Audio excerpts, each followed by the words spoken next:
Hello guys, I'm going to be reviewing the Beats by Dr. Dre Studio headphones again because in my first video review it ended up being more of a comparison to my JH13 Pro custom in-ear monitors rather than an actual review of the Beats by Dr. Dre Studios. And in return, this ended up making my viewers miscomprehend the whole message that I was trying to convey in the first review, so hopefully in this review I will try to better express my thoughts on these headphones. So now let's get straight to the review. The Beats by Dr. Dre Studio headphones are arguably the most popular product in their whole Beats lineup.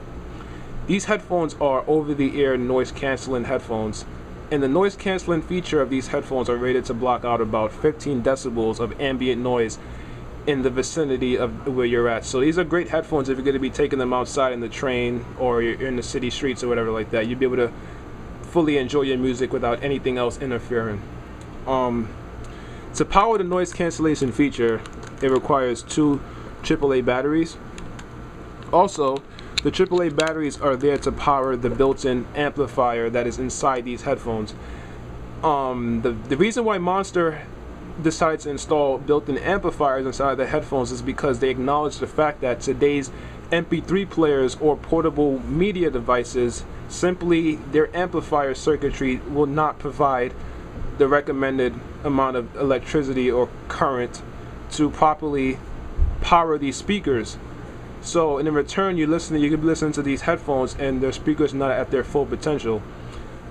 So Monster decided to install a dedicated amplifier to always allow the speakers inside of these headphones to be at their full potential. To remedy this whole problem, some audiophiles such as myself, you can purchase a portable amplifier, or they actually have home amplifiers that'll be able to provide more than enough current to power other types of headphones, not these, because these don't really need any extra power. So just to get that out of the way. So yeah, in terms of style, which is basically this headphone's main aspect in my opinion, the style of these headphones are really nice. They look very stylish and they look very much of a high quality product, a high-end product. The nice black glossy finish is sure to pretty much attract looks when you're outside. They look very amazing, and I'm pretty sure by now that a lot of people know what Beats headphones are because of the commercials and all of the other pretty much music videos and all that. So these are very much a well-known product. So when you're outside, you're guaranteed to get to turn heads and get looks and stares and all that other stuff. But where these headphones fall short is its durability.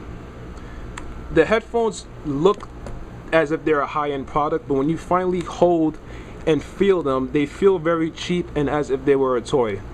I'm not sure if the camera's going to pick it up, but listen as you hear the headphones creaking as I slightly just apply pressure to it.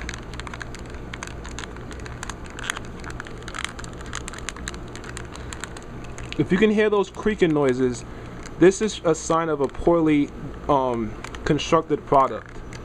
This is very cheap plastic in my opinion. It sounds as if it can just literally just snap off and break apart. And there are videos of the Solos, which is pretty much a smaller version of these headphones without the noise cancellation and amplification feature, completely breaking as the user pulled it off of his head. It just snapped. So these headphones are very poorly constructed, and the durability pretty much gets a 2 out of 5 stars. Also, if you were to go to like your typical Best Buy or your Apple Kia, I'm not sure if Apple would even allow this to happen, but Best Buy, for instance, you go to Best Buy and you go to the Beats section to audition the headphones, you're guaranteed to see either the Solos or the Studios completely snapped in half right there in the kiosk waiting to be demoed. They're very cheaply made. It's like they're so brittle and easy to break. So if you're gonna buy these headphones, take more than enough care that's really even required for a typical consumer product. The comfort ability of these headphones are magnificent in my opinion. They're very comfortable, and they sort of feel as if they're not even on your head after a while.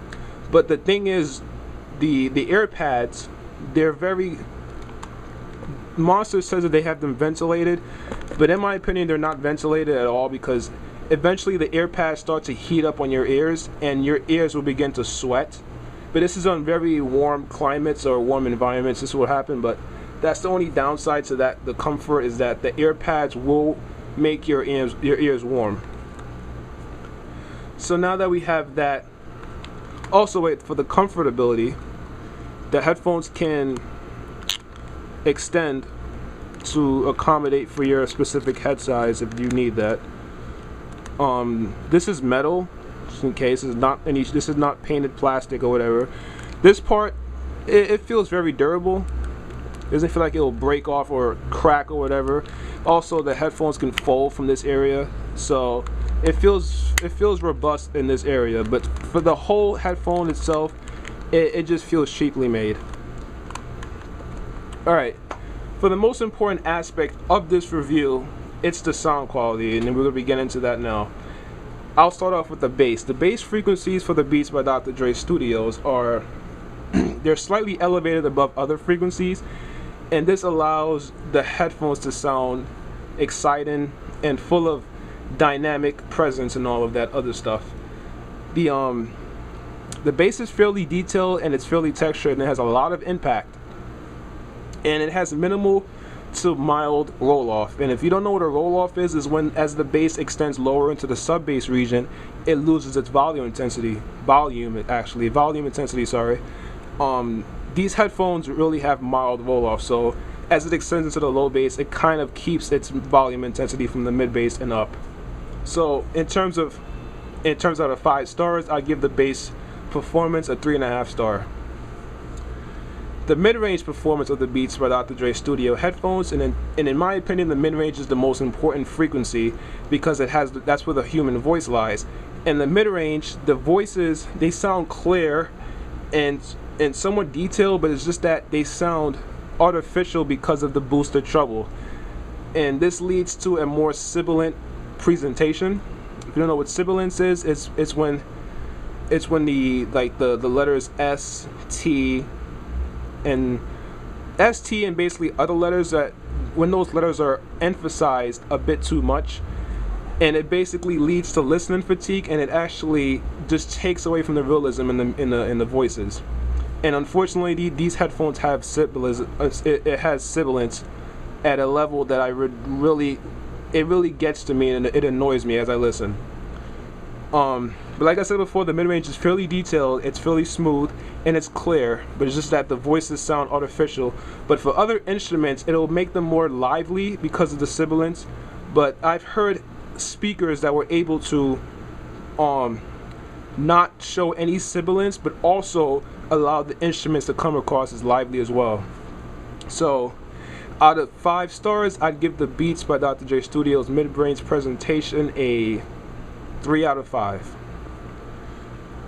Now let's get to the treble. The treble on the Beats by Dr. Dre Studios are slightly boosted, and this makes it where the average listener or the average consumer can pretty much be wowed by the experience when they first listen, because a boosted treble and a boosted bass frequency, that's the type of sound that the average consumer would want to hear out of their speakers.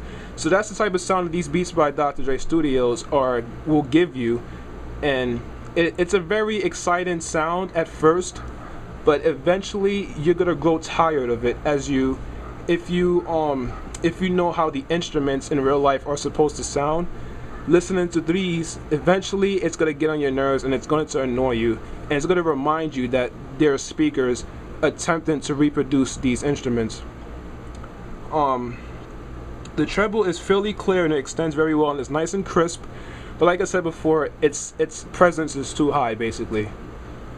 And last but not least, the soundstage. And these are where the headphones completely just fall off the charts and just really lose their recommendation by me. Its soundstage capabilities of these headphones are very poor. Soundstage is the headphone's ability to place the instruments or sounds as in the space that they will really be in real life. Say if you were in a concert and you were about 15 rows back from the instruments, these headphones, a good soundstage, it'll sound as if you were 15 rows away from the instruments. But the Beats, the soundstage sounds as if you're nowhere, you're just right on top of the instruments basically, because there's no space between you and the sounds. Everything just sounds muddled on top of each other and basically congested actually, and it sounds very forced and artificial. So out of 5 stars, I'd give the soundstage capabilities of these a 1.5. And that's what really, you know, kind of ruins everything and makes me not want to recommend these headphones at all in terms of someone looking for a very high quality sounding pair of headphones for this price range. So overall, like I said before, if you're looking for a very stylish pair of headphones with decent sound to boot, then you should get these headphones. But if your main priority is sound quality, please look ahead and do not get these headphones, because they will not be worth the price. So thanks for watching this video review, and I hope I cleared up any kind of controversial and kind of misconceptions that I had in the first review. And if you have any questions, like always, just post them in the comment. I'll be there to reply. Thanks for watching. Later, guys.